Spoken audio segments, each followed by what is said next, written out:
اعوذ باللہ من الشیطان الرجیم بسم اللہ الرحمن الرحیم وَإِذْ قَالَتْ أُمَّةٌ مِّنْهُمْ لِمَ تَعِظُونَ قَوْمًا اللَّهُ مُهْلِكُهُمْ أَوْ مُعَذِّبُهُمْ عَذَابًا شَدِيدًا قَالُوا مَعْذِرَةً إِلَىٰ رَبِّكُمْ وَلَعَلَّهُمْ يَتَّقُونَ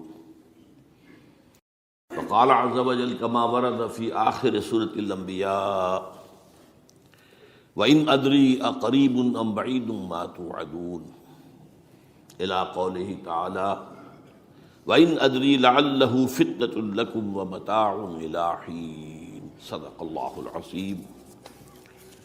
وعن سلمان الفارسی رضی اللہ تعالی عنہ قال قال رسول اللہ صلی اللہ علیہ وسلم لا يرد القضاء إلا الدعاء ولا يزيد في العمر إلا البر رواہ الامام الترمذی رحمہ اللہ. رب اشرح لی صدری ویسر لی امری واحلل عقدۃ من لسانی یفقہوا قولی. اللہم ربنا الہمنا رشدنا واعذنا من شرور انفسنا. اللہم ارنا الحق حقا وارزقنا اتباعہ وارنا الباطل باطلا وارزقنا اجتنابہ آمین یا رب العالمین. حضرات، اگر انسان اس بات پر غور کرے کہ انسانی زندگی کی سب سے یقینی شے کون سی ہے جس میں کسی شک و شبہ کی گنجائش نہیں، زندگی کی سب سے بڑی حقیقت موت ہے جسے ہم بھلائے رکھتے ہیں. اگر کسی عزیز کی نماز جنازہ پڑھتے ہیں تب بھی یہ خیال نہیں آتا کہ اس وقت ہم بھی ہو سکتا تھا کہ یہاں پر بجائے ان کے میرا لاشا ہوتا. کچھ تھوڑی سی تو ہوتی ہے.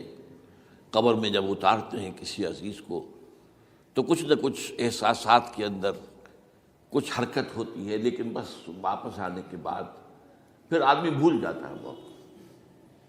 لیکن قرآن مجید نے لفظ یقین استعمال کیا ہے موت کے لیے. سورہ حجر کی آخری آیت ہے، حضور سے خطاب کر کے فرمایا وَاعْبُدْ رَبَّكَ حَتَّىٰ يَأْتِيَكَ الْيَقِينُ. اے نبی، آپ تو اپنے رب کی بندگی میں لگے رہیے، اس کی اطاعت میں، اس کی فرما برداری میں، یہاں تک کہ موت آ جائے. تو سب سے یقینی شے حیات انسانی کی موت ہے. اسی طرح اس کائنات کی سب سے یقینی شے قیامت ہے. کچھ عرصے پہلے تک جب سائنس آئی تھی، خاص طور پر نیوٹن کا دور تھا، آپ کو یاد ہوگا بہت سو کو جو اصول تھے، میٹر از انڈسٹرکٹیبل، میٹر ڈسٹرائے نہیں ہو سکتا. عام گمان یہ تھا کہ کائنات ہمیشہ سے ہے، ہمیشہ رہے گی. یہ اس دور کا یہ تھا جو ذہنوں میں تصور تھا، جس کو نیوٹونین ایرا آف فزکس کہا جاتا ہے، فزکس کا نیوٹن کا دور. اور ویسے وہ بابا آدم ہے، ماڈرن فزکس کا باپ جو ہے وہ اس میں کوئی شک نہیں، نیوٹن ہے. ڈاکٹر مائیکل ہارٹ کی کتاب کا کئی دفعہ تذکرہ میں نے کیا آپ سے کہ تاریخ انسانی کے 100 اشخاص چن لیے جنہوں نے تاریخ کے دھارے کو رخ موڑا، اور ان 100 میں پھر گریڈیشن قائم کی. A selection and gradation of the 100 most influential personalities of human history. Number 1 پر حضور کو لایا، نمبر 2 پر نیوٹن کو لایا. یہ ساری جو آپ دیکھ رہے ہیں سائنس کی ترقیاں اور اس کے اکتشافات، انکشافات، ایجادات، یہ سب جو ہے اس کا بابا آدم نیوٹن ہے. لیکن نیوٹونین فزکس کے اندر بہت سی خامیاں تھیں جو بعد میں واضح ہوئی ہیں، اور آج کا دور آئنسٹائن ایرا کہلاتا ہے. یہ تو اس وقت یہ تھا کہ میٹر انڈسٹرکٹیبل ہے. اب کہتے ہیں نہیں، میٹر تو ڈسٹرائے ہو سکتا ہے، it can change into energy at any time. اور آج تصور یہ ہے کہ اس کائنات کا آغاز بھی ایک خاص وقت پر تھا، بگ بینگ، جس کا ذکر کئی دفعہ میں کر چکا ہوں، اور ایک وقت میں یہ کائنات پھر ختم ہو جائے گی. اور عجیب نقشہ سائنس آج وہی پیش کر رہی ہے جو قرآن مجید کی آیت میں ہے کہ اس دن ہم لپیٹ دیں گے آسمانوں کو، یوم نطوی السماء کطی السجل للکتب کما بدانا نعیدھا. یہ جس طریقے سے کہ پھل جھڑی ہوتی ہے ایک، وہ اس طریقے سے پھیلتی ہے پھل جھڑی.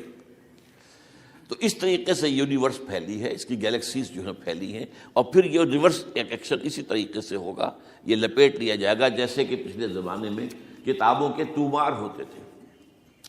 کتابیں اس طرح کی نہیں ہوتی تھی مجلد جو آپ دیکھتے ہیں، بلکہ یہ کہ ایک کاغذ ہو گیا پورا لکھ لیا، اب یہاں پر کچھ گوند لگایا، دوسرا کاغذ لگا دیا، اس کو طے کر لیا، اب اس کے بعد تیسرا کاغذ یہاں لگا دیا، یہ طے کرتے چلے آ رہے ہیں۔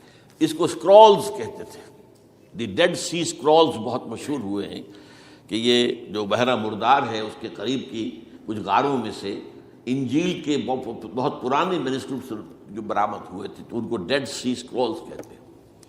تو یہی ہے۔ بہرحال میں نے عرض کیا کہ انسان کی انفرادی زندگی کی سب سے بڑی حقیقت موت، اس کائنات کی سب سے بڑی حقیقت قیامت۔ قیامت سے پہلے کے بارے میں ایک حقیقت ہے جس پر کہ ہر مسلمان کو یقین رکھنا چاہیے، اور وہ یہ ہے کہ اس قیامت سے پہلے پوری دنیا میں حق کا بول بالا ہوگا۔ اچھا، یہ وہ بات ہے جو دنیا کے اکثر مذاہب میں ہے، اکثر مذاہب میں، اور خاص طور پر جو تین یہ مذاہب ہیں جنہیں ابراہیمی مذاہب کہا جاتا ہے، یہودیت، عیسائیت اور اسلام میں جو صراحت کے ساتھ ہے۔ یہود کے ہاں بھی عقیدہ موجود ہے، عیسائیوں کے ہاں بھی ہے، مسلمانوں کے ہاں بھی ہے کہ اس سے پہلے، اس کائنات کے ختم ہونے سے پہلے، اس زمین کی قیامت آنے سے پہلے اس پر اللہ کا دین غالب ہوگا، کنگڈم آف ہیون اور ارتھ۔ اور یہی بات حضرت مسیح نے کہی تھی اپنے اس وقت کے جن یہودیوں سے مخاطب تھے، ریپینٹ، توبہ کر لو، for the kingdom of heaven is at hand. اب جو وہ ہے آسمانی بادشاہت آیا چاہتی ہے، وہ آسمانی بادشاہت تھی حضور کا ظہور صلی اللہ علیہ وسلم، جس سے کہ وہ آسمانی بادشاہت قائم ہوئی اور پھر پھیلی کتنے بڑے علاقے میں، لیکن بہرحال پوری دنیا میں نہیں پھیل سکی۔ وہ کچھ کے اسباب کیا تھے وہ اس وقت میرا موضوع نہیں ہے، لیکن پھیلنا ہے اس کو۔ اس سے قبل کیا ہونا ہے، یہ جو تیسری بات میں نے کہی ہے اس پر آپ کو یقین ہونا چاہیے، اس لیے کہ احادیث صحیح آ گئی ہے۔ قرآن مجید کا سورہ کبریٰ دلالت کرتا ہے اس پر کہ حضور کو بھیجا گیا غلبہ دین کے لیے، اور بھیجا گیا پوری نوع انسانی کے لیے۔ تو جب تک پوری نوع انسانی پر دین غالب نہ ہو، حضور کا مقصد بعثت ابھی مکمل نہیں ہے۔ اسی کو اقبال نے کہا تھا، وقت فرصت ہے کہاں، کام ابھی باقی ہے، نور توحید کا اتمام ابھی باقی ہے۔ یہ چمن معمور ہوگا نغمہ توحید سے، ایک وقت آئے گا کہ پورا یہ قرآن جو ہے نغمہ توحید کے ساتھ اس کا جو ہے گونج جائے گا، لیکن یہ کہ ابھی تو نہیں ہوا ہے، نہ ہونا ہے۔ اس سے پہلے کا معاملہ ایک ہے کہ جس کی خبریں دی گئی ہیں، اور وہ ہے کہ قیامت میں اس نظام دین حق کے غالب ہونے سے پہلے بڑی خوفناک جنگوں کا ایک سلسلہ ہے جس کی خبریں دی گئی ہیں۔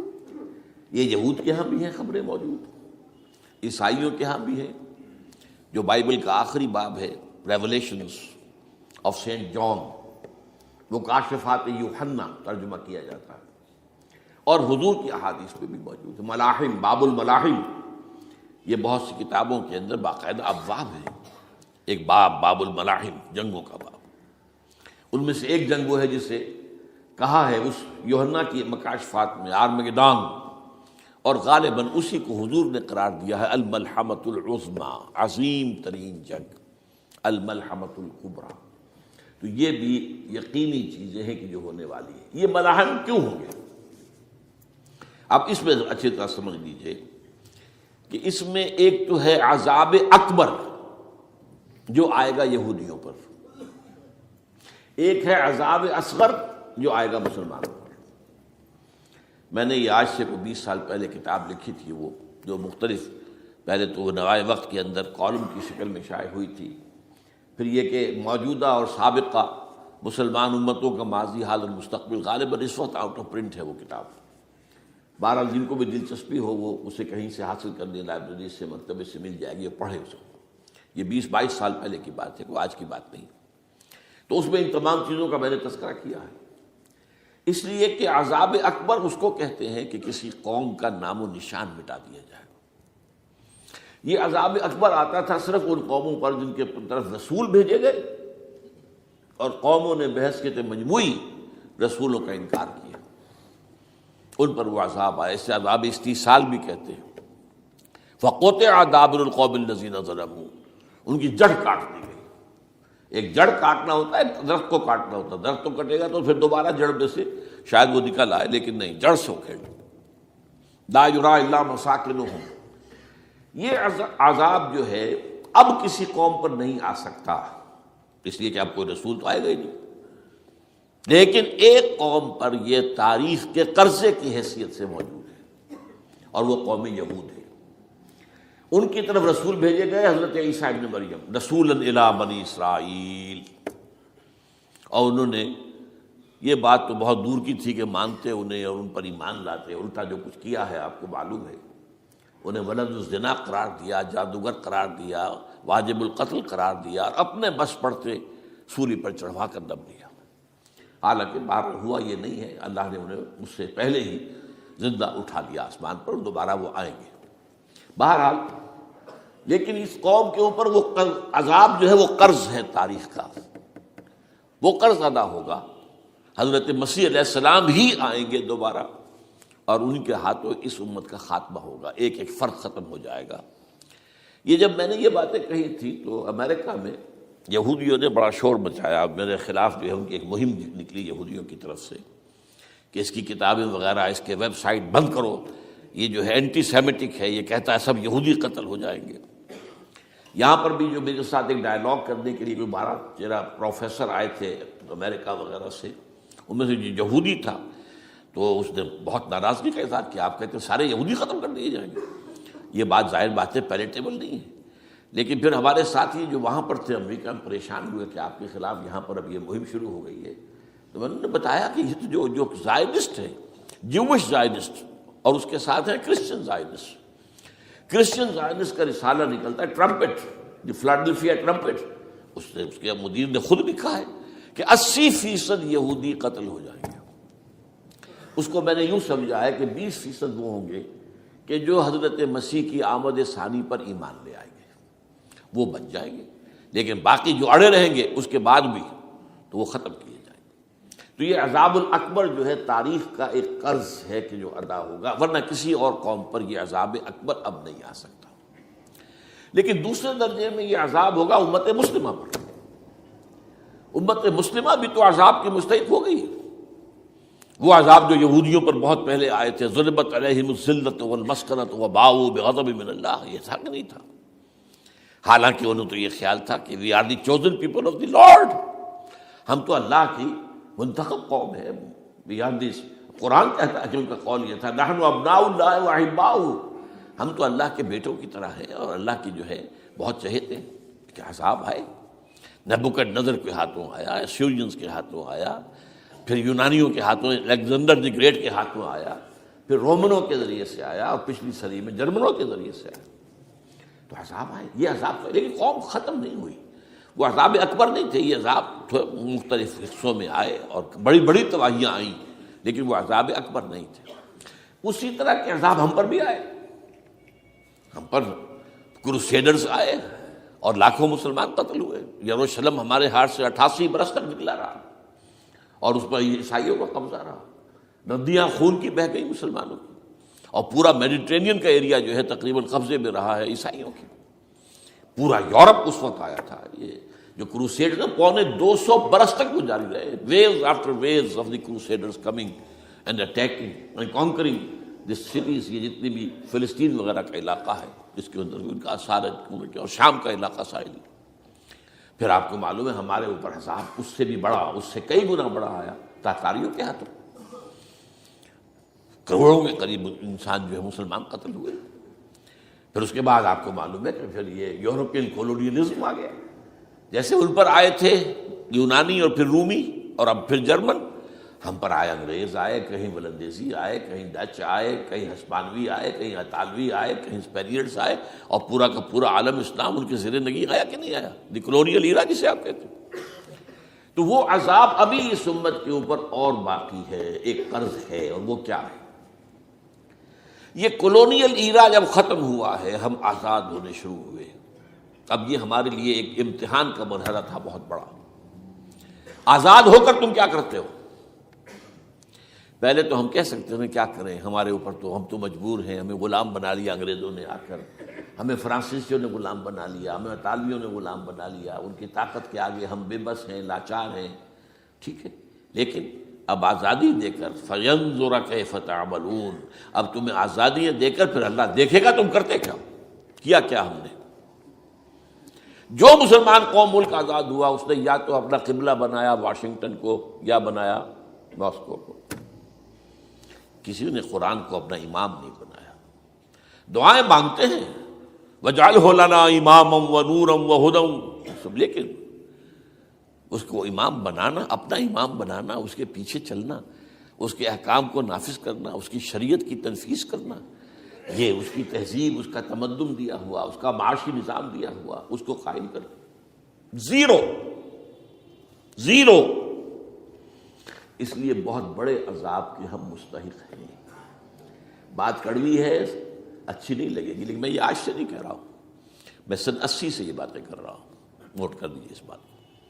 البتہ اس میں یہ ہے کہ اس امت کا معاملہ سب کا ایک جیسا نہیں. لیسو سواء، جیسے سورہ آل عمران میں کہا گیا ہے کہ یہ اہل کتاب بھی سب ایک جیسے نہیں، ان میں بھی کچھ نہ کچھ نیک لوگ تھے. امت قائمۃ آناء اللیل، راتوں کو کھڑے رہنے والے، عبادت کرنے والے موجود تھے.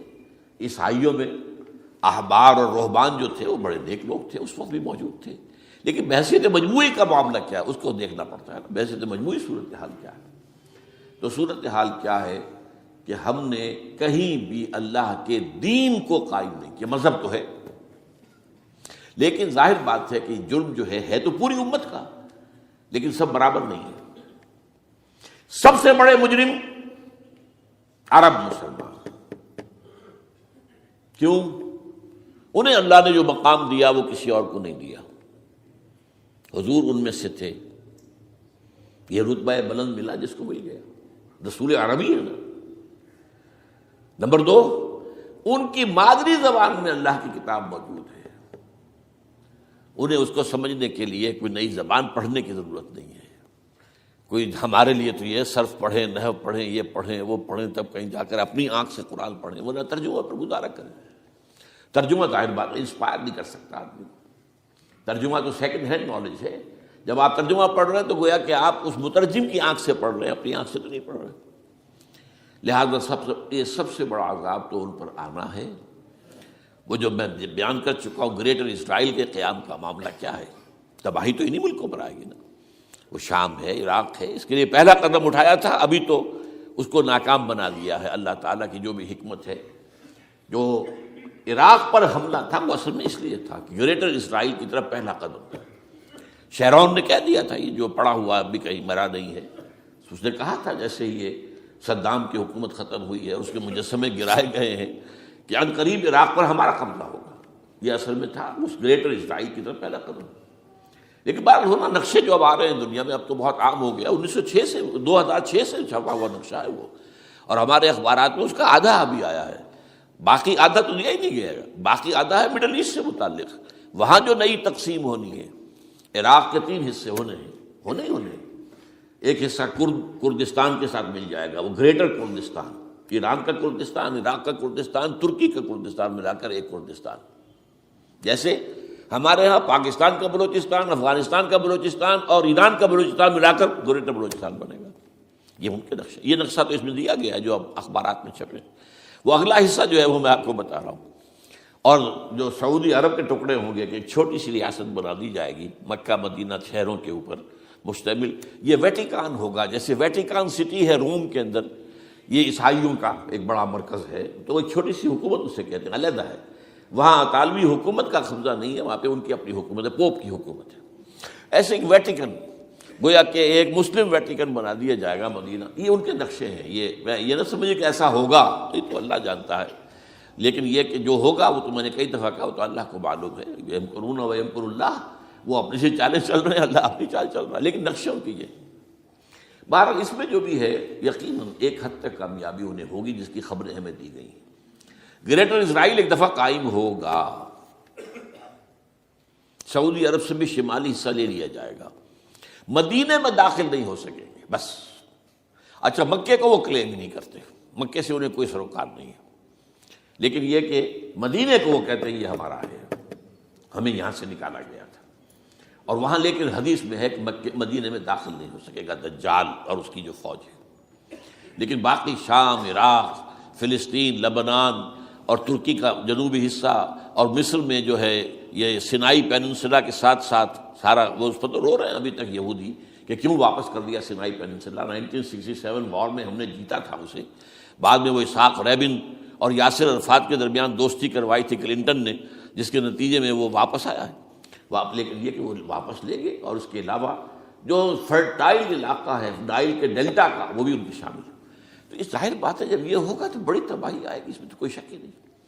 تو سب سے بڑی تباہی مسلمانان عرب پہ آئے گی، کیوں کہ مستحق ہیں اس کے، انہوں نے اس کے باوجود کہ قرآن ان کی اپنی زبان میں ہے، انہوں نے اس قرآن کو اپنا امام نہیں بنایا۔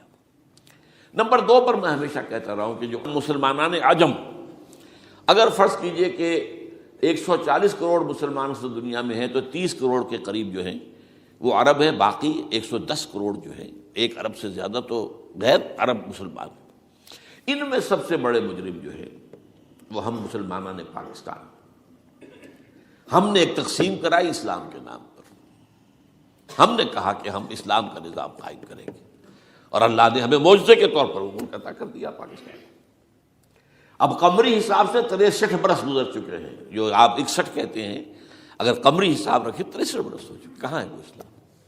لہذا مستحق۔ لیکن اب اس میں یہ ضرور ہے کہ ابھی پاکستان کے معاملے کو میں سمجھتا ہوں کہ ہینگنگ ان دی بیلنس والا معاملہ ہے، ابھی نہیں کہہ سکتے، اللہ تعالیٰ شاید کوئی توفیق دے دے، کوئی معجزہ ہو جائے، کیونکہ میرا تو یقین یہ ہے کہ یہ قائم بھی معجزے سے ہوا ہے، جس پر میں نے تفسیراً کتاب میں لکھا ہوا ہے اپنی استحکام پاکستان، اور اب کوئی دوبارہ معجزہ ہو سکتا ہے، اور وہ معجزہ کیا ہوگا کہ پوری قوم میں توبہ کی ایک کیفیت پیدا ہو جائے، اللہ کے کرنے سے ہو سکتی ہے۔ تمام انسانوں کے دل جو ہے اللہ کی 2 انگلیوں کے مابین ہے، حضور نے ہمیں خبر دی ہے، جدھر چاہتا ہے پھر دیتا، تو کوئی عجب نہیں کہ ایسا ہو جائے۔ بہرحال اس اعتبار سے میں آپ سے عرض کر رہا ہوں کہ یہ پاکستان کے بارے میں نے جو آپ کو 2 آیتیں سنائی ہیں سورہ انبیاء کی، اس آخر کے حصے میں آئی ہیں سورہ انبیاء میں، وَإِنْ أَدْرِي أَقَرِيبٌ أَمْ بَعِيدٌ مَا تُوعَدُونَ۔ دیکھو لوگوں، مجھے یہ معلوم نہیں ہے کہ جس عذاب خداوندی کا تم سے وعدہ کیا جا رہا ہے وہ قریب آ گیا یا دور ہے، یہ حضور سے کہا جا رہا ہے، قل، آپ یہ کہہ دیجیے، اِنْ أَدْرِي أَقَرِيبٌ أَمْ بَعِيدٌ مَا تُوعَدُونَ۔ ساتھ ہی یہ بھی فرمایا وَإِنْ أَدْرِي لَعَلَّهُ فِتْنَةٌ لَكُمْ وَمَتَاعٌ إِلَىٰ حِينٍ، اور مجھے نہیں معلوم، ہو سکتا ہے کہ یہ تمہارے لیے ایک فتنہ بن کر معاملہ آ گیا ہو اور ابھی تمہیں اور مہلت دے دی جائے۔ اس حوالے سے ہم نہیں کہہ سکتے، اب آپ کو معلوم ہے میں تفصیل سے بیان کر چکا ہوں جس طریقے سے مجموعی طور پر پاکستان میں گھیراؤ کیا گیا ہے، اور جس طریقے سے یہ جتنا نیو کونز کا اور کرسچن اور جو جیوش زائنسٹ ہیں، اور اب ان کے اندر اضافہ کیجیے ہندو زائنسٹ کا، اب یہ جس طریقے سے گھیرے کے اندر لے رہے ہیں پاکستان کو، جس طرح بھارت کی فوج افغانستان میں بھی آ رہی ہے، اس نے اپنے کتنے قونصل خانے کھولے ہوئے ہیں افغانستان میں، کس لیے؟ جو کچھ وہ ہو رہا ہے بلوچستان کے اندر، جو کچھ ہمارا پورا صوبہ سرحد ہے، اور اس سے آگے بڑھ کر جو کچھ کراچی میں ہو رہا ہے، یہ سارے معاملات جو ہیں وہ دیکھ لیجئے تو گویا کہ باہر سے ہمارا گھیراؤ مکمل ہو چکا ہے، اور اس میں یہ ہے کہ تازہ جو بمبئی کے اندر جو ہوئے ہیں معاملات وہ نوٹ کیجئے کس طریقے سے اب اسے کہا جا رہا ہے کہ کچھ مسلمانوں نے کیا ہے، حالانکہ اس کے اندر سب سے بڑا ثبوت یہ ہے کہ ایک ہندو ہیمنت، جس نے کہ وہاں ساری تحقیقات کی کہ سمجھوتا ایکسپریس کو جو اڑایا تھا کس نے اڑایا تھا، اس کی انہوں نے کہا جب کی ہے تحقیقات، اب یہ اس کو گیو دم دی کریڈٹ، ہندو قوم کے اندر کم سے کم یہ بھی بات موجود ہے، جہاں وہ بدماشیاں ہیں وہاں یہ بھی ہے، یہ خیر بھی ہے، جہاں برائیاں ہیں ان کے اندر وہ خوبیاں بھی ہیں۔ ان کا ایک کمیشن ہے، اس نے صاف ایک ہندو کو، اور ہندو بھی سرونگ کرنل کہا یہ ہے ماسٹر مائنڈ، اس نے کروایا، اور وہ گرفتار ہوا، serving kernel of Bharat army. تو اب ظاہر بات ہے کہ اس کو مارا گیا ہے بمبئی میں، اس کو مسلمان کاہے کو مارے گئے؟ مسلمانوں کا تو وہ کہ محسن تھا، وہ مسلمان کس وجہ سے اسے مارے گئے؟ اسے مارنے والے کون ہیں؟ وہی ہندو زائنسٹ کہہ لیجیے ان کو، یا ہندو تشدد پسند کہہ لیجیے، جو پاکستان کو ختم کرنے پر تلے بیٹھے ہوئے ہیں۔ یہ ان کا در حقیقت کام ہے کہ اس شخص نے اتنی بڑی حرکت کی کہ ہمیں جو ہے ہماری سازش کو بے نقاب کر دیا۔ تو اصل میں لیکن یہ سب کچھ جو ہو رہا ہے وقتی طور پر تو بہت زیادہ طوفان اور جوش آیا تھا، معلوم ہوتا تھا کہ شاید 9/11 والا معاملہ جو تھا نیو یارک کا، اس کے نتیجے میں جو ایک دم امریکہ جو ہے نکلا ہے غصے کے اندر، اور پوری قوم اس کی کھڑی ہو گئی اور پوری دنیا جمع ہو گئی افغانستان پر حملے کے لیے، شاید ایسا معاملہ ہو جائے. لیکن نہیں، اللہ کا شکر ہے کہ یہ معاملہ جو ہے ان ادری لعلہ فتنۃ لکم ومتاع الی حین. ابھی کل کی جو تازہ ترین رپورٹ ہے وہ یہ ہے کہ اوباما کو بریفنگ دی گئی ہے کہ پاکستان کے جو نیوکلیئر بامبس ہیں وہ ولنریبل ہیں، اور ان کے اندر اندیشہ ہے کہ وہ جو ہے شدت پسندوں کے ہاتھ میں نہ پڑ جائیں. اس کو کوئی نہ کوئی بہانہ انہوں نے بنانا. یہ جو میں آپ سے عرض کر چکا ہوں، کچھ ہمارے لوگوں کو یہ امیدیں ہو گئی تھی براک اوباما کے آنے سے. یہ میں نے پھر اس کے بعد ایک مضمون میں پڑھا ہے، آپ کے لیے بھی نئی بات ہوگی. براک کا لفظ جو ہے اس میں یہ بھی اسلامی ہے، یہ برکت سے ہے، اس لیے کہ اس کا باپ جو ہے وہ سواحلی علاقے کا، سواحلی زبان جو ہے، کینیا کا ساحلی علاقہ جو ہے وہ سواحلی زبان جو ہے اس میں عربی کی بڑی آمیزش ہے، کیونکہ وہ تو بہت قریب ہے نا، عرب سے کتنا فاصلہ ہے، وہ درمیان میں وہ ریڈ سی ہے، بڑا چھوٹا سا سمندر ہے، تو سواحلی زبان میں عربی اثرات ہیں. تو یہ برکت والی بات، جیسے ہم کہتے ہیں کسی کا نام برکت حسین، برکت علی، تو یہ وہ ہے بارک برکت والا، براک حسین، اور پھر حسین کا نظر. تو اس سے بڑی توقعات ہو گئی تھی، لیکن نظر یہ آ رہا ہے کہ جو بش کا ایجنڈا تھا، اس لیے کہ اصل میں اس کی پالیسی بنانے والے میں آپ کو بتا چکا ہوں کوئی ایک فرد نہیں ہوتا وہاں تو پورے ادارے ہیں، بڑے بڑے تھنک ٹینکس ہیں. اور یہ ثابت ہو گیا ہے کہ اس اوباما نے آتے ہی سب سے زیادہ کٹر جو زائرس تھا امریکہ کے اندر، جس کا نام ہی اسرائیل ہے، اسرائیل رحم جو ہے، اسرائیل رحم ایمانویل، اس کو اپنا بنایا chief of the white house staff. اور یہ وہ شخص ہوتا ہے کہ جو گویا کہ جس کے گھیرے میں ہوتا ہے صدر امریکہ کا. صدر سے کون مل سکتا ہے یہی فیصلہ کرے گا، کون نہیں مل سکتا یہ فیصلہ کرے گا، کون سی رپورٹ صدر تک جائے گی یہ فیصلہ کرے گا، کون سی رپورٹ روک لی جائے گی یہ فیصلہ کرے گا. تو گویا کہ صدر کے کان بھی ہو، صدر کی آنکھ بھی ہو، لہذا صدر جو ہے اس کے تو اوپر اس کا گھیرا ہوتا ہو. اور اس سے بھی آگے بڑھ کر نوٹ کیجیے، میں نے آپ کو پہلے بتایا بھی تھا، ساؤتھ ایشیا کے لیے اس نے اپنا ایڈوائزر بنایا ہے ایک ہندو کو. اس کا نام جو ہے، اس کا نام ہے سونال شاہ. اور یہ جو ہندوؤں کی ایک تنظیم ہے، جو انتہائی جو ایکسٹریمسٹ ہندو ہیں، وشوا ہندو پریشد، یہ وشوا سری پرشانت ہے، جس کا اسٹوڈنٹ ونگ ہے بجرنگ دل کا. یاد ساؤتھ ایشیا سے مراد بھارت اور پاکستان، اس کے معاملات میں اس کا ایڈوائزر جو ہے سونال شاہ ہے. تو حالات جو ہے اس اعتبار سے انتہائی یوں سمجھیے کہ خطرناک. اور دوسری طرف اندرون معاملہ کیا ہے؟ سائنس کی دو اصطلاحات آپ نے سنی ہوگی، سینٹریفیوگل فورسز، سینٹریپیٹل فورسز.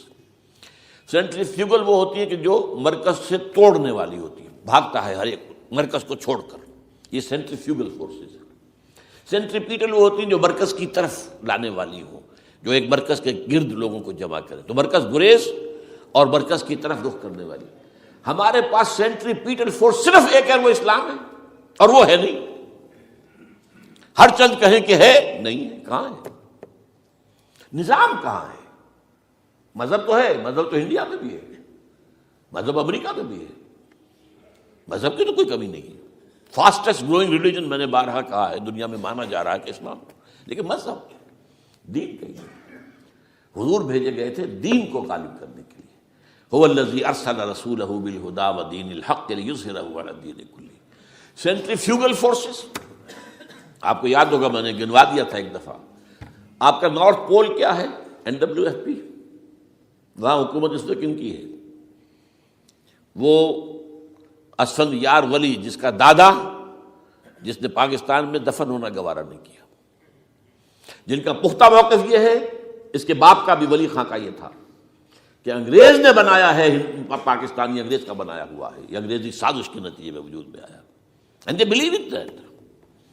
اور اس کے ساتھ مولانا فضل الرحمان ہیں، جن کے والد مرحوم نے یہ کہا تھا کہ اللہ کا شکر ہے ہم پاکستان کے بنانے کے گناہ میں شامل نہیں تھے. یہ ہیں اس وقت وہاں کی فورسز. اور جنوب میں نہ معلوم کب سے ان کا نقشہ بن رہا ہے. جب سے یہ MQM قائم ہوئی تھی، مہاجر قومی موومنٹ تھی، بعد میں انہوں نے اپنا رنگ بدلا ہے، کچھ تبدیل کیا ہے، لیکن یہ کہ اصل میں تو وہی ہے. گرگٹ رنگ بدل رہے تو اس کی فطرت تو نہیں بدلتی، ہے تو وہی اردو اسپیکنگ. اور اب جو ہنگامے ہو رہے ہیں وہ پختون اور اردو اسپیکنگ کے درمیان ہنگامے ہو رہے ہیں، اور زیادہ پٹھانوں کو مارا جا رہا ہے، ان کی دکانیں جلائی جا رہی ہیں. یہ بسیں جتنی جلتی ہیں وہ اس لیے کہ زیادہ تر ٹرانسپورٹ جو ہے وہاں پر وہ پختونوں کے ہاتھ میں ہے. یہ وزیری وغیرہ لوگ جو ہے محسود ہیں، یہ لوگ ہیں وہاں پر جو ہے. اکثر و بیشتر بہت سے مساجد کے اندر آپ کو جو امام ملیں گے وہ پٹھان ملیں گے، جو پہرے دار ملیں گے وہ پٹھان ملیں گے. بہت بڑی تعداد ہے، لیکن یہ کہ اس کے اوپر وہاں پر فساد شروع ہو گیا. بلوچستان کا معاملہ سب کو معلوم ہے. تو اندرونی طور پر جو سینٹریپیٹل فورس ہو سکتی تھی اس کو ہم نے کیا نہیں مضبوط، کمزور سے کمزور تک کرتے چلے گئے. اور اب جو کچھ ہو رہا ہے، اب مضامین آ رہے ہیں، آئلی قوانین میں تبدیلیاں کیوں کی جا رہی ہیں. یہ جو کانفرنس ہوئی تھی جو UNO کے اندر، بیجنگ +5 کانفرنس، جو بات اس میں طے ہو اس میں یہ تھا طلاق کے معاملے میں مرد اور عورت کو بالکل برابر کر دیا جائے. اب وہی کر رہے ہیں آپ. یہ سفاری آئی کائے کے لیے؟ جیسے مرد طلاق دے سکتا ہے عورت بھی طلاق دے سکتی ہے. اسلام میں یہ نہیں ہے. اسلام میں یہ ہے کہ عورت طلاق لے سکتی ہے، دے نہیں سکتی. وہ لے گی یا تو شوہر سے خود کہے بھائی تم مجھے آزاد کر دو، تم نے مجھے مہر دیا تھا میں واپس کرتی ہوں، یا یہ آدھا لے لو، یا یہ ہے کہ وہ اپنے بڑوں سے، بزرگوں سے، اور اس کے بڑوں بزرگوں کو بیچ میں ڈالے، یا عدالت میں جائے. عدالت اگر کو قائل کر دے گی کہ عدالت کے واقعی اس کے معاملات ان کے صحیح اب نہیں نبھ سکتے، وہ سیپریٹ کر دیں گے. وہ ایک ہے خلا لی جا سکتی ہے، طلاق دی نہیں جا سکتی. یہ فرق رکھا گیا. اسلام میں مرد اور عورت اسینشلی برابر ہیں. As human beings they are equal. کوئی فرق نہیں، کوئی اونچا نہیں، کوئی نیچا نہیں. جو بھی انسان کے اندر شرف انسانیت ہے، اشرف المخلوقات ہونے کا جو مقام حاصل ہے، وہ مرد کو بھی عورت کو بھی ہے. ان میں کوئی فرق نہیں. لیکن جب ایک مرد اور ایک عورت مل کر ایک خاندان کی بنیاد ڈالتے ہیں، اب وہ برابر نہیں ہے. الرجال قوامون علی النساء. کوئی بھی انسٹیٹیوشن ہو اس میں دو برابر کے سربراہ نہیں ہو سکتے. دونوں کا اختیار ایک جیسا ہو تو کیسے چلے گی گاڑی؟ چل ہی نہیں سکتی. آپ ڈائریکٹر جو ہے 100 بنا لیں، مینیجنگ ڈائریکٹر ایک ہوگا. ظاہر بات ہے دو تو نہیں ہو سکتے. لہذا انسٹیٹیوشن فیملی کے لیے اسلام نے جو نظام دیا ہے، یہی طلاق کا معاملہ ہے، وراثت کا معاملہ ہے. عورت کے ذمہ کچھ اور کام لگائے ہیں، مردوں کے ذمہ کچھ اور کام لگائے ہیں. مرد ذمہ دار ہے، کفیل ہے، لہذا وراثت میں اس والد کی طرف سے اسے 2 حصہ ملتا ہے. لڑکی کی کوئی ذمہ داری ہے ہی نہیں. وہ تو بلکہ شادی بھی ہوگی تو شوہر سے مہر لے گی، لڑکا شادی کرے گا تو مہر دے گا. تو یہ تمام چیزیں جو ہے آرٹیکولیٹڈ ہیں، یہ ایک دوسرے کے ساتھ منطقی طور پر جڑی ہوئی ہیں. اور وہ جو ہے تباہ کرنے کر تلے ہوئے ہیں ہمارے خاندانی نظام کو. عورت اور مرد کو برابر کر دیا جائے. یہ سارا، اور اس سے پہلے جو آیا تھا معاملہ وہ بھی تقریباً یہ ہے کہ زنا کے معاملے سے جو خوف ہو سکتا تھا عورت کو وہ ختم ہو جائے. اس لیے کہ عورت کا معاملہ کیا ہے، اگر زنا سے حمل رہ گیا تو اس کا ثبوت تو آ گیا. کوئی اور گواہ ہے یا نہیں ہے؟ یہ حمل کہاں سے لائی ہو تم؟ ٹھیک ہے، طے کیا کر دیا. پرچہ بھی درج نہیں ہو سکتا اس کا جب تک کہ 4 چشمدید گواہ جا کر کسی مجسٹریٹ کے سامنے گواہی نہ دیں کہ ہم نے اپنی آنکھوں سے دیکھا ہے. تب پرچہ درج ہوگا، تحقیق اس کے بعد ہوگی. یہ کہاں ہوگا؟ اس کا مطلب ہے وہ خوف ختم جو خوف ہو سکتا تھا، جو عورت کو روکتا ہے. ایک تو یہ کہ ہمارے ہاں وہ جو بھی آبادی کا معاملہ تھا اور یہ جو برتھ کنٹرول کے معاملے نے آ کر خوف ختم کیے تھے. اور اس کی باقاعدہ جو ہے امریکہ میں، یورپ میں تعلیم دی جاتی ہے. ٹین ایجرز کو اسکولوں کے اندر سکھایا جاتا ہے کہ تم جو چاہو کرو، لیکن یہ کہ یہ ذرا یہ احتیاط کرو. بس اللہ خیر سمجھ. وہی اسی رنگ پر ہماری تہذیب کو لے جانا چاہتے ہیں. اب یہ دونوں نقشے ایسے ہیں کہ جس کے نتیجے میں جیسا کہ میں نے عرض کیا، محسوس ایسا ہوتا ہے. یہ میں ابھی کہہ رہا ہوں، میں یقین سے نہیں کہہ سکتا. وَإِنْ أَدْرِي لَعَلَّهُ فِتْنَةٌ لَكُمْ وَمَتَاعٌ إِلَىٰ حِينٍ. ہو سکتا ہے، ہوپنگ اگینسٹ ہوپ، ہو سکتا ہے کوئی معجزہ آ جائے اللہ تعالیٰ کی طرف سے. جیسے کہ پہلے معجزہ آیا تھا تو خدایا آن کرم بارے دیگر کو نے اللہ دوبارہ بھی معجزہ دکھا، اور ان تمام سختیوں سے، ان تمام سے ہمیں گزار کر اس کا امکان موجود ہے. امکان کو میں نفی نہیں کر سکتا، اس لیے کہ اللہ کی قدرت ہے. یخرج الحی من المیت، مردے سے زندہ کو برآمد کرتا ہے. ایک قوم مر چکی ہو، اس میں سے ایک زندہ قوم برآمد ہو جائے. جیسا کہ میں نے پچھلے سال جو تحریک چلی تھی جو وہ کلا کی تو میں نے کہا تھا کہ مجھے یہ گمان ہوا کہ میں یہ سمجھ بیٹھا تھا کہ یہ قوم بالکل مر چکی ہے، لیکن نہیں، جان ہے۔ یہ میں اس سے پہلے یہ جملہ کہا کرتا تھا، it's no use whipping the dead horse, لیکن میں نے کہا نہیں، جان ہے اس میں۔ ہمارے ہاں کا پڑھا لکھا طبقہ، تعلیم یافتہ لوگ، انہوں نے جو سختیاں جھیلی ہیں، جس طریقے سے کہ مصائب برداشت کر کے انہوں نے اس تحریک کو برقرار رکھا ہے، اب تک رکھا ہوا ہے، یہ بہت بڑا کارنامہ ہے، اور اس سے معلوم ہوتا ہے، اس سے کچھ نہ کچھ امید کی کوئی کرن پھوٹتی نظر آتی ہے۔ لیکن باقی جو لوگ کہتے ہیں کہ نہیں بس یہ تو بنا ہے اللہ کے حکم سے اور قائم رہے گا، ان سے میں کہا کرتا ہوں کہ وہ اللہ کی سنت سے واقف نہیں ہے۔ اللہ کی سنت سزا کی بھی تو ہے نا۔ اللہ تعالیٰ رسی دراز کرتا ہے، ایک دم کھینچ بھی لیتا ہے، یہ بھی اللہ کی سنت ہے۔ مہلت دیتا ہے، پھر ایک دم جو ہے ایک وقت کے اوپر آ کر فیصلہ بھی کر دیتا ہے۔ تو عجب نہیں، ڈرتے رہنا چاہیے، کچھ پتہ نہیں۔ ما غرک بربک الکریم، یہ قرآن مجید میں یہ مضمون کئی بار آیا ہے کہ لوگوں کو بعض اوقات شیطان جو ہے یہ دھوکہ، اللہ بڑا کریم ہے، بڑا غفور ہے، بڑا رحم کرنے والا۔ بھائی وہ کریم ہے، غفور ہے، لیکن منتقم بھی ہے۔ انا من المجرمین منتقمون، ہم ان مجرموں سے انتقام لے کر رہیں گے۔ وہ تو منتقم بھی تو ہے، وہ سزا بھی تو دیتا ہے۔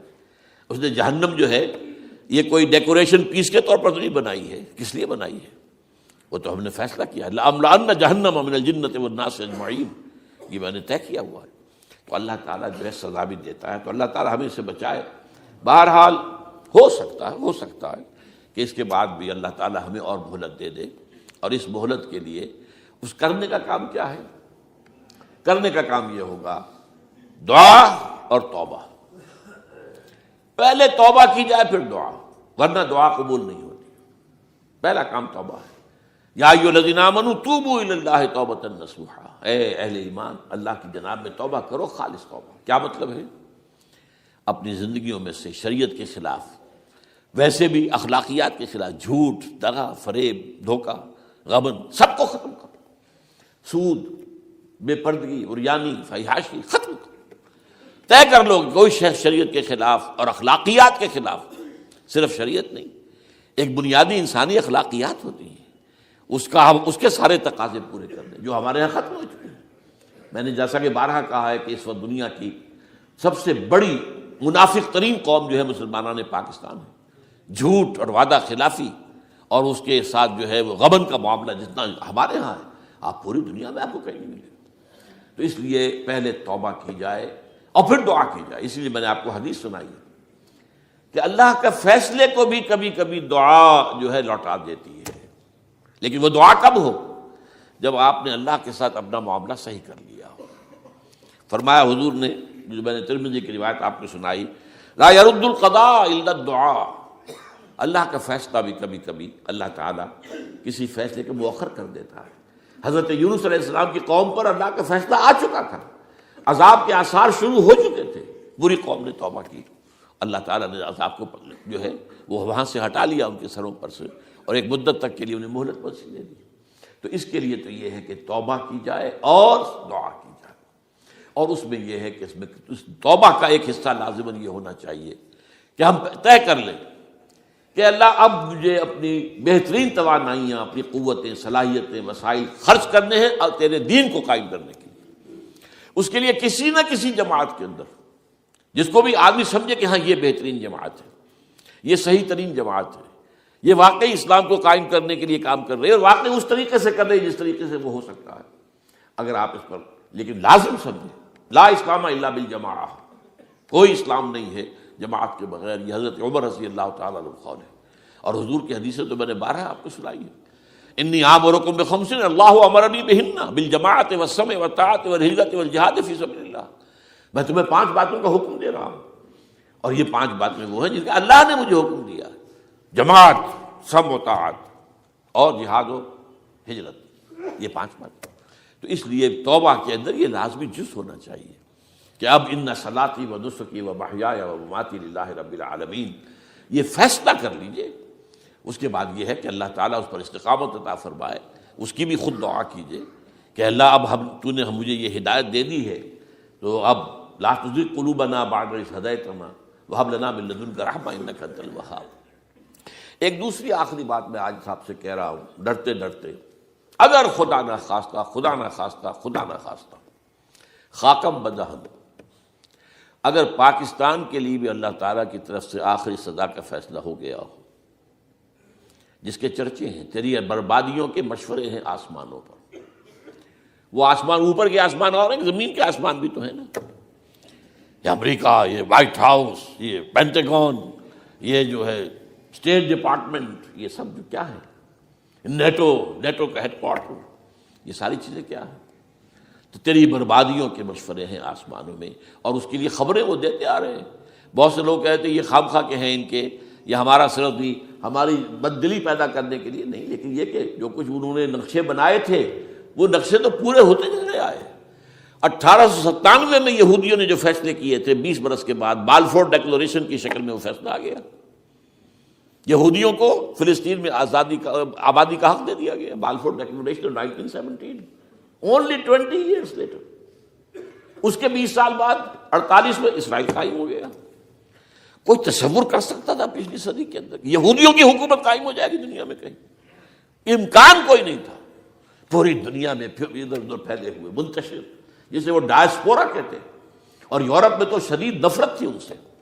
لیکن یہ کہ جس طرح انہوں نے رفتہ رفتہ وہاں پر قدم جمائے ہیں، جس طرح ان کو اپنے قابو میں لیا ہے، جس طرح ان میں مذہبی تقسیم پیدا کی ہے، کیتھولکس کی اور پروٹیسٹنٹس کو اعلی کار بنایا ہے، سیکولرزم اور اس کے بعد سود پر مبنی معیشت کا نظام وہاں نافذ کیا ہے، بینک کا نظام قائم کیا ہے، ای بنوک، ای فکر چالاک یہودیوں کا قائم کرنا ہے یہ بینک کا نظام، اور سب سے پہلا بینک انہوں نے انگلینڈ میں قائم کیا تھا۔ تو ان کی جو باتیں ہیں وہ تو پوری ہو رہی نظر آ رہی ہیں، ان کے نقشے جو ہیں ان کے سامنے آ رہے ہیں ہمارے۔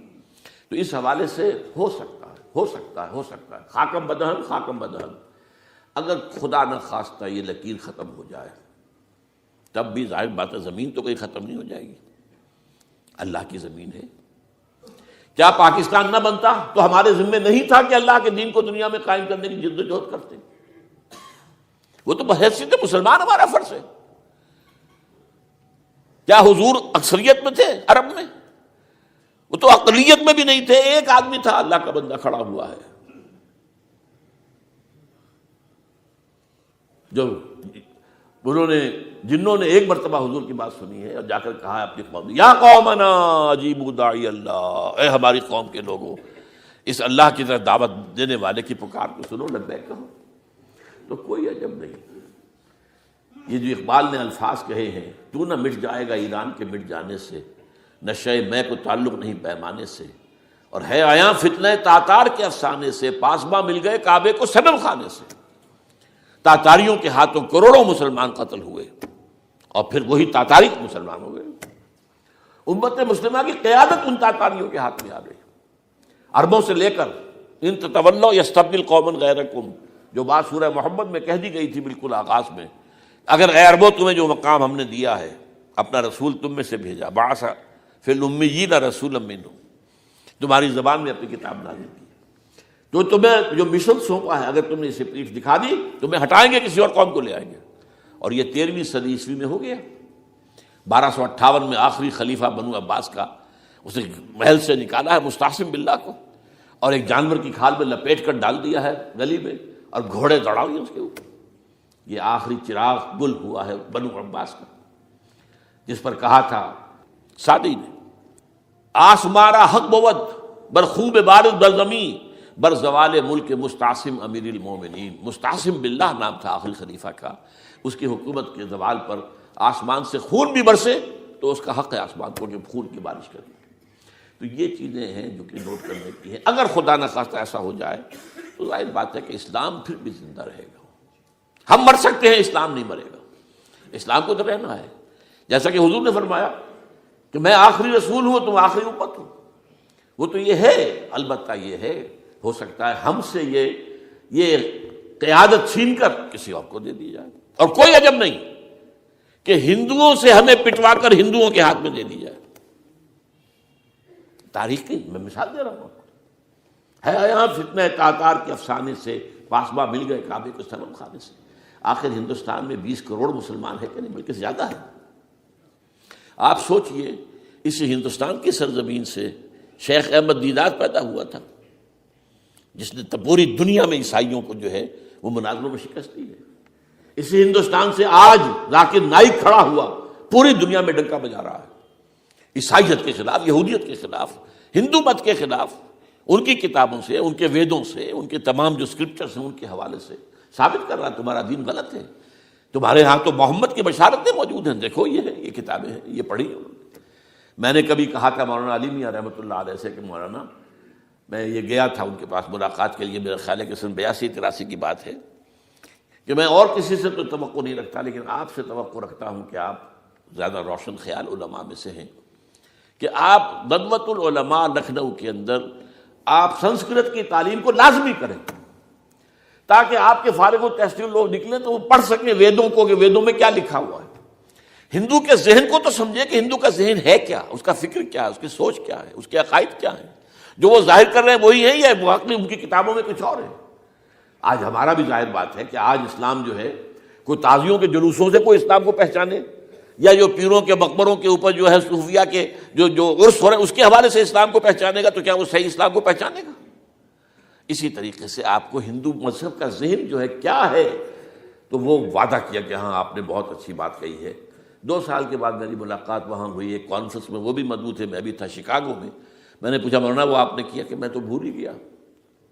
یہ ہمارے علماء کا اصل میں معیار ہے، نئی بات کو جو ہے کوئی قبول کرنا ان کے لیے اتنا آسان نہیں۔ آج ذاکر نائک کر رہا ہے، ڈٹ کر کر رہا ہے، ان کے اسکرپچر سے، ان کے حوالوں سے، اپنشد سے، اور تمام جو ان کے جو ہیں ویدوں سے، تو یہ کام جو ہو رہا ہے۔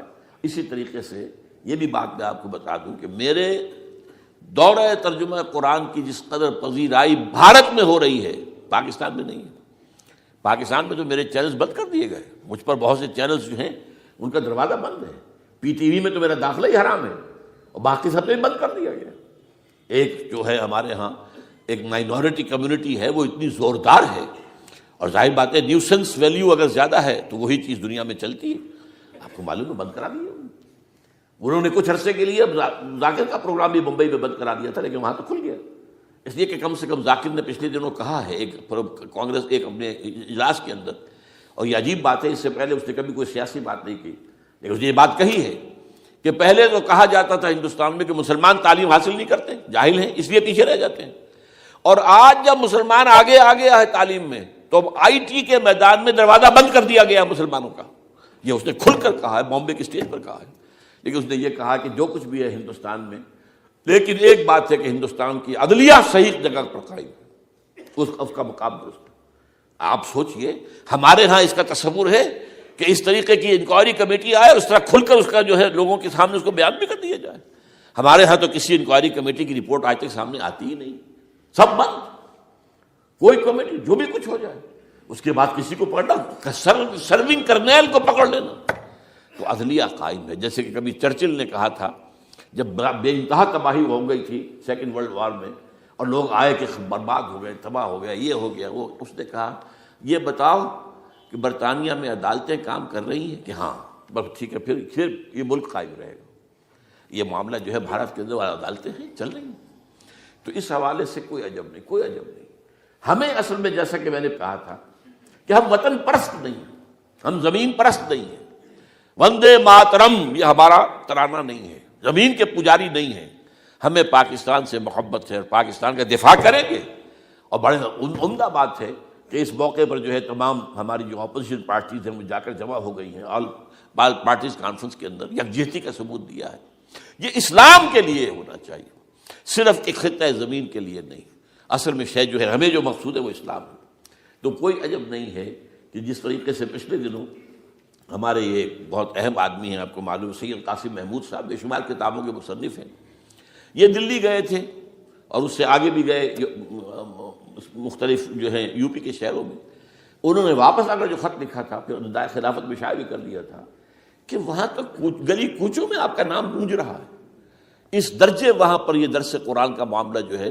اور اگر آپ نے کبھی پیس ٹی وی پر وہ دیکھے ہوں میرے 10 لیکچر جو میں دے کر آیا تھا آج سے 4 سال پہلے، 15,000 افراد، اور یہ کہنے میں 15,000 نہیں ہے، ورنہ تو اسے 50,000 کا بھی کہا جا سکتا ہے میں کو، وہ تو گنتی اس لیے ہے کہ کرسیاں رکھی گئی تھی 15,000، اور ساری کرسیاں فل تھی اور بھی لوگ کھڑے ہوئے تھے، 15,000 پلس۔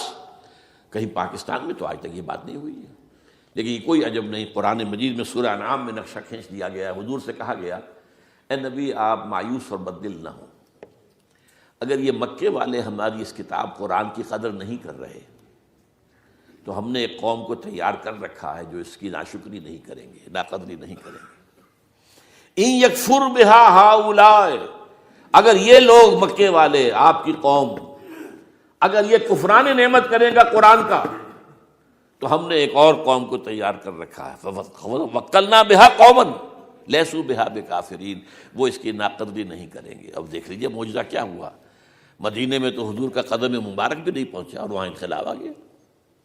آپ کے دو ادنا خادم، ادنا شاگرد گئے ہیں، اور مصعب بن عمیر اور عبداللہ بن ام مکتوم جو نابینا تھے رضی اللہ تعالیٰ عنہما، اور وہاں انقلاب آ گیا، دونوں قبیلے ایمان لے آئے، ساری ان کی جو ٹاپ کی لیڈرشپ تھی ایمان لے آئی، اور وہ یثرب جو ہے مدینۃ النبی بن گیا، وہ دارالہجرت بن گیا۔ تو کوئی عجب نہیں، تو ہمیں تو چمٹے رہنا اسلام کے ساتھ اور اس کے لیے اپنی جد و جہد کو جاری رکھنا ہے، اور اس ملک کے اندر بھی ہر خیر کی بات کی ہم دعوت دیتے رہیں گے، مشورے دیتے رہیں گے۔ البتہ یہ ہے کہ لوگ کہہ سکتے ہیں کہ تم کس قوم کو، یہ تو ختم عذاب ہونے والا ہی ہے، بس کس کو ڈرا رہے ہو؟ تو اس لیے میں نے آیت پڑھی تھی، اذ قالت امۃ منہم لم تعظون قوما اللہ مہلکہم او معذبہم عذابا شدیدا، جبکہ ایک قوم نے کہا کیوں ان کو وعظ کہہ رہے ہو، کس لیے، کچھ حاصل نہیں، اب ان پر تو اللہ کا عذاب آ کر ہی رہے گا اور عذاب علیم آ کر رہے گا۔ تو انہوں نے جواب دیا، قالوا معذرۃ الی ربکم، ہم اپنے رب کے حضور میں جا کر معذرت تو پیش کر سکیں گے، اے اللہ ہم چمٹے رہے تیرے دین کے ساتھ، اے اللہ ہم نے اپنے آپ کو وابستہ کیے رکھا، اپنی بہترین صلاحیتیں اور قوتیں اور اپنی توانائیاں صرف کی ہیں، اے اللہ اس کام کے لیے۔ اور یقین کا لفظ بھی میں نے شروع میں کہا تھا آپ سے، موت اور قیامت، اور دو مرتبہ آیا ہے قرآن کے بارے میں، ان ھذا لہو الحق الیقین، انہ الحق الیقین۔ چڑھ دے سورج ڈھل دے ویکھ، بجھے دیوے بل دے ویکھ، چڑھ دے سورج ڈھل دے ویکھ۔